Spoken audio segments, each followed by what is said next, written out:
Nah teman-teman, tujuan pertama kita adalah memperkenalkan tempat yang bersejarah, dimana tempat yang lain ini museum-museum juga dibongkar, tapi ada satu tempat yang tidak dibongkar oleh pengurus Masjidil Haramain, yaitu Saqifah Bani Sa'idah. Nanti kita akan tanya dan nanti kita akan jelaskan apa sih keutamaan ataupun peristiwa apa yang terjadi di Saqifah Bani Sa'idah itu sehingga tempat tersebut menjadi satu-satunya tempat yang tidak dibongkar. Di sini dulu adalah Museum Asmaul Husna ya, Ustaz? Nah, ya, Museum Asmaul Husna teman-teman, tapi sekarang sudah rata dengan tanah untuk pelebaran masjid kemungkinan. Apa untuk perhotelan kita kurang tahu. Tapi dulu juga ada pasar ya? Iya, ada pasar dulu di sana. Sekarang sudah tidak ada lagi. Nanti kita akan ke sana kalau bisa masuk. Kita akan jelaskan kepada teman-teman semua apa atau peristiwa apa yang telah terjadi di tempat tersebut sehingga tempat tersebut sampai saat ini tidak dibongkar. Ini gitu yang dibuka Ustaz.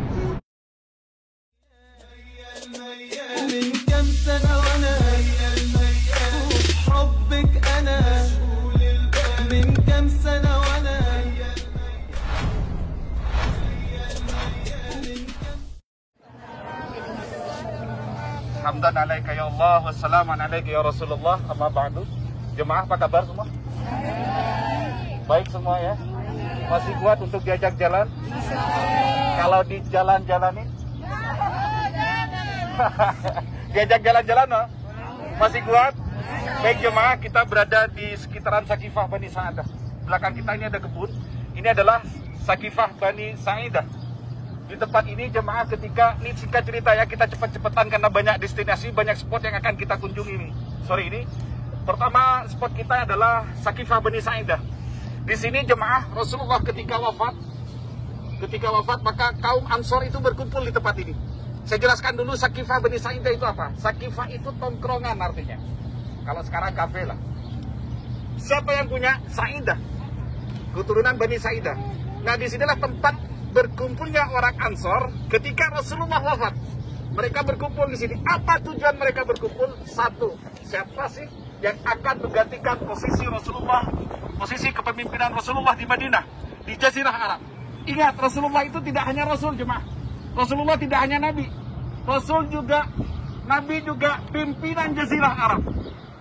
Banyak Jazirah Arab yang tunduk di bawah kaki Rasulullah Muhammad SAW. Maka ketika Rasulullah wafat, otomatis kosong kursi kepemimpinan.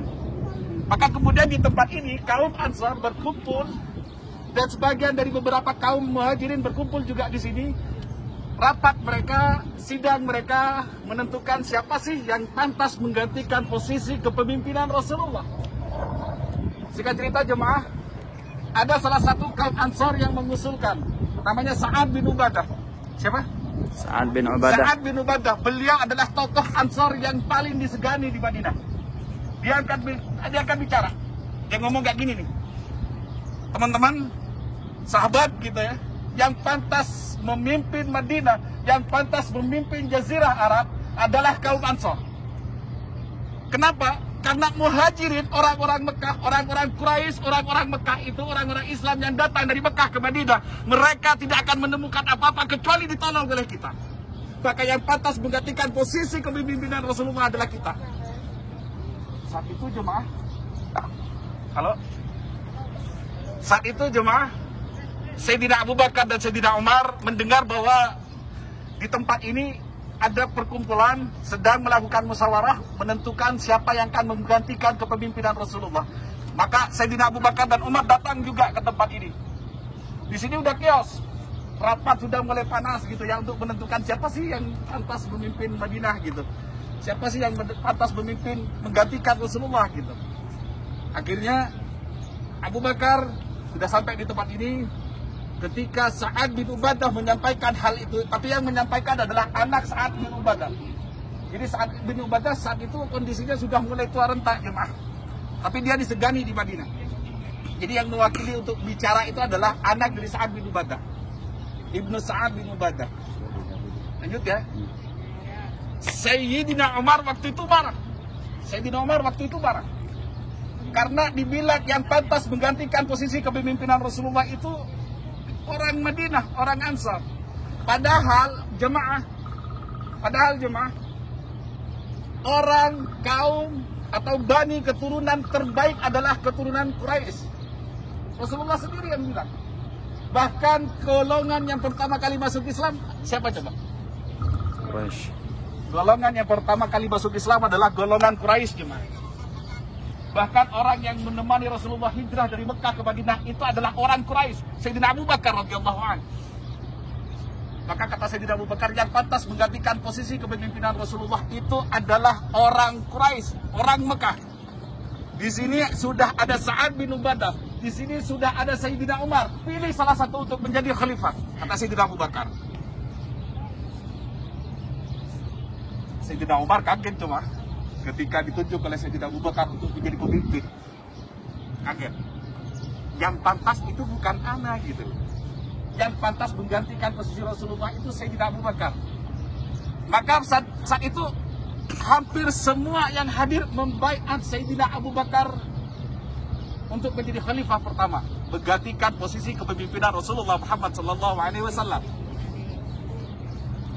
Tentu orang-orang Sa'ad bin Ubadah menolak. Mereka tidak membaiat Sayyidina Abu Bakar sebagai pemimpin pertama yang menggantikan posisi Rasulullah Muhammad SAW. Bahkan cekcok pada saat itu, kios. Ada yang mengusulkan kalau begitu kita angkat dua pemimpin saja dari kaum Ansar, dari kaum Muhajirin katanya, dari kaum Quraisy. Apa kata Sayyidina Umar? Wallahi tidak ada dua pedang dalam satu sarung katanya.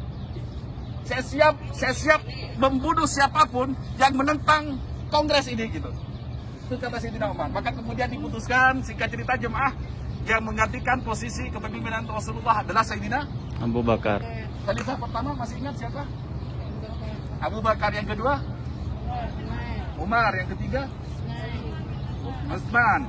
Utsman itu menantu Rasulullah ya. Beliau menikahi dua putri Rasulullah Muhammad SAW. Yang keempat? Siapa? Bukan Ali saya ya. Sayyidina Ali bin Abi Thalib. Setelah Sayyidina Ali, Bani Umayyah, yaitu khalifah pertama adalah Muawiyah. Setelahnya Sa'ad bin Muawiyah. Wajah gini kalau diceritakan itu singkat cerita. Nah, tapi jemaah, dipilihnya Sayyidina Abu Bakar radhiyallahu anhu sebagai khalifah pertama itu tidak serta-merta ini pilihan dari para sahabat. Ini bagian dari pesan tersirat dari Rasulullah Muhammad SAW. Ketika Rasulullah itu sakit, menjelang beliau wafat itu, Rasulullah perintahkan kepada ahlul bait, kepada ahli waris beliau untuk menutup seluruh pintu Masjid Nabawi. Jadi rumah dan Masjid Nabawi itu, rumah Rasulullah dan Masjid Nabawi itu berdempetan. Ingat ya, kalau seandainya bisa masuk ke dalam, rumah Rasulullah itu tidak ada di dalam Masjid Nabawi. Itu direnovasi pada masa pemerintahan Al-Fatih. Ya, jadi rumah Rasulullah itu berdampingan, tidak di dalam masjid. Maka Rasulullah perintahkan untuk menutup seluruh pintu Masjid Nabawi ketika Rasulullah saat sakit menjelang wafat itu. Dan jemaah, satu-satunya pintu yang diizinkan dibuka oleh Rasulullah adalah pintu Sayyidina Abu Bakar radhiyallahu anhu. Nanti kita tunjukkan dari jauh di mana pintu Sayyidina Abu Bakar. Ini menurut para ahli sejarah merupakan pesan tersirat dari Rasulullah bahwa yang pantas menggantikan posisi kepemimpinan Rasulullah sebagai pimpinan di Jazirah Arab adalah Sayyidina Abu Bakar radhiyallahu anhu. Rasulullah dengan Sayyidina Abu Bakar itu bersahabat ya. Jarak usia mereka terpaut sangat tipis gitu. Lebih tua Rasulullah ketimbang Sayyidina Abu Bakar radhiyallahu anhu. Selisih sekitar 7 tahun dengan Rasulullah. Dan beliau juga adalah laki-laki pertama yang masuk Islam. Sayyidina Abu Bakar. Baik. Ini apa namanya? Sakifah. Diingat jemaah ya, insya Allah nanti di akhir acara kita akan tulis ya.